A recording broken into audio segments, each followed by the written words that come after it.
So today we finally got all of the juicy details on the Nintendo Switch 2, and in turn I wanted to make a video about it, not just to talk about what was announced by Nintendo, but also to compare and contrast it a little bit against the Steam Deck. And what I mean by that is, first I wanted to talk a little bit about everything that was announced today, albeit in a very short, condensed form, just covering the major parts of the system that were announced, some of the games that we can expect to see coming from the Switch 2 and when it launches this June, and then secondarily, I also wanted to go over how I think it's going to impact my personal playtime with the Steam Deck, and also what I think the Switch 2 is going to mean for the Steam Deck at large, and how much of a threat it will ultimately pose in the handheld gaming space. So first, let's talk a little bit about the hardware itself, because that has to be the biggest point of speculation regarding everything related to the Switch 2.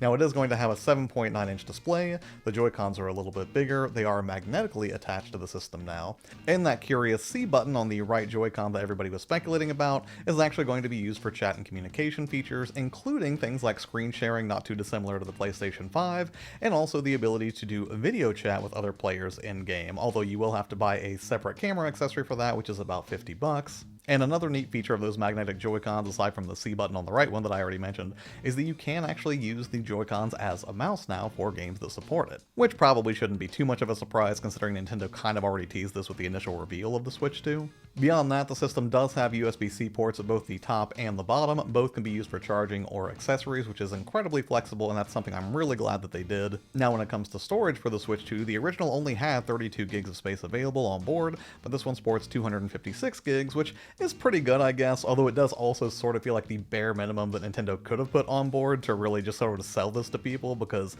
I do feel like it would have been better to have a 512 gig option, but hey, definitely better than 32 gigs.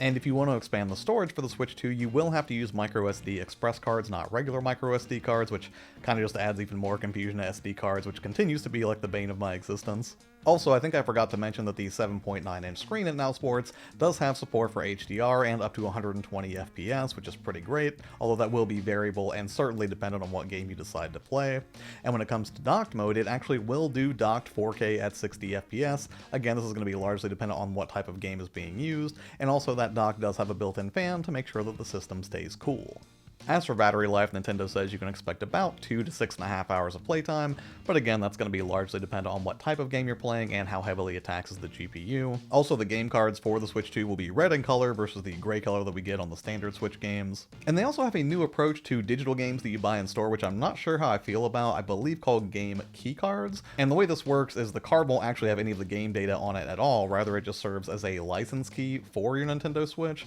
So when you pop it in, the game can be downloaded digitally and you get all of the game files downloaded, but then you still have to have that card in there even though it doesn't really have any game data on it. And I have mixed feelings on this because on the one hand, I think it's certainly better than those situations where you would buy digital-only games that still came in a case for some reason, like, you know, just a code in a box that you would see at your local GameStop. But I'm also not a big fan of buying physical games that don't actually have the entire game on the cart. Now, I do understand that certain games like 150 gig install of Call of Duty or Final Fantasy or something like that may not be able to be practically put onto a card like that, or maybe it would just be like cost prohibitive to produce them at scale, so maybe that's why they've chosen to do this. I'm gonna try to reserve judgment until I actually get one of these in hand and experience it, but after I look through the FAQ on Nintendo's Japan site that really talks about this a little bit more at length, it does mention two key things about the actual game key card functionality. One of those would be that you can plug it into any other system, which means it doesn't appear to be locked to the system, which means you could probably resell or trade it, and then secondarily, you do not have to have a Nintendo Online account in order to download that game after you pop it into your system.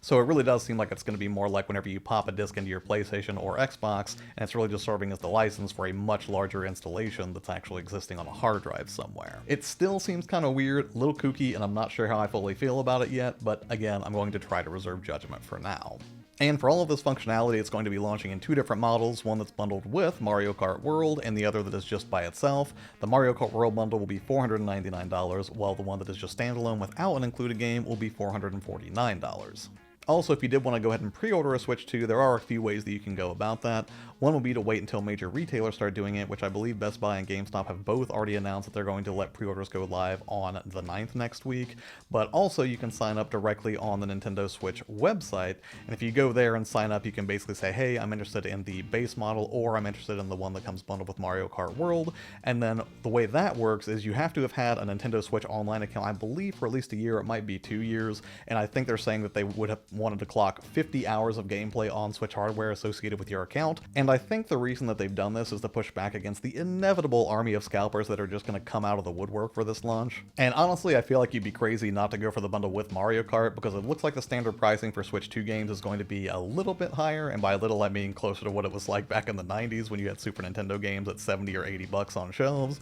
Oh, and I should also mention that almost the entirety of the Switch 1 library will be playable on the Switch 2, although there will probably be a few notable exceptions, probably things that, were quirky edge cases like Ring Fit Adventure, for example. And beyond the system itself, naturally they announced a ton of different games that are coming out for the Switch 2, some amazing first-party exclusives like Mario Kart World, which I kind of already talked about, which does look super fun because you can drive around in an open world in Mario Kart between races, and that just seems like a really fun evolution for that series. They also announced a new Donkey Kong game, Donkey Kong Bonanza, which I believe comes out in July if I'm remembering correctly, and it looks like a big, beefy open world 3D Donkey Kong game, which looks like it's going to be a lot of fun. And also there were a range of third-party titles announced that are also going to be on the Switch 2, including heavy hitters like Cyberpunk 2077 or Elden Ring. Also, the most amazing thing happened that I could not have expected. We, technically speaking, got another Bloodborne game announced, which is going to be exclusive to the Switch and dropping in 2026. Now, I say effectively because this is really just Bloodborne and everything but name.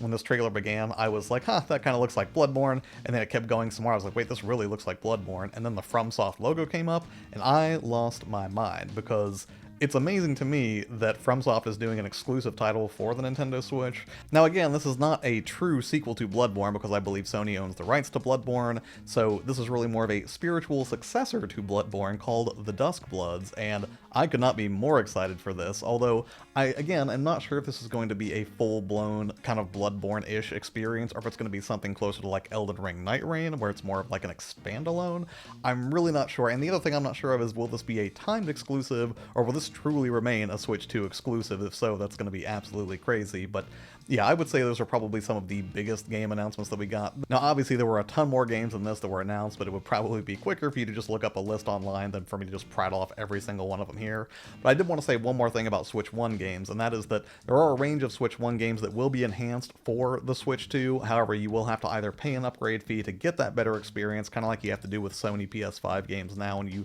get the upgraded version of a PS4 game to the PS5 version with better fidelity. However, you can kind of get away from this and save yourself some dough in a manner of speaking if you opt to sign up for the Nintendo Switch Online system, but then also get the expansion pack, because that would make upgrades for games like Breath of the Wild or Tears of the Kingdom free, which, free in big quotes, right? You're still paying for it. But yeah, all in all, they announced a ton of information today, but I think that establishes enough of a baseline of what we learned about the Switch 2 today. So now let's go ahead and move on and talk a little bit about what this means for the Steam Deck. Now, speaking personally, I don't expect this is going to have a massive impact on the amount of time that I spend playing the Steam Deck, nor do I think that I'll be compelled in any major way to start seeking out these third-party games on the Nintendo Switch 2. Like I mentioned previously, I think that it would be a situation where maybe I would buy one or two third-party titles on the Switch 2 for the sheer novelty of it, but I don't know that there's enough of a draw there for me to start going all in on getting my, multi-platform releases on the Switch 2 versus something like the PS5, and certainly not, something where I would just completely abandon the Steam Deck and all of the joy that that system brings me,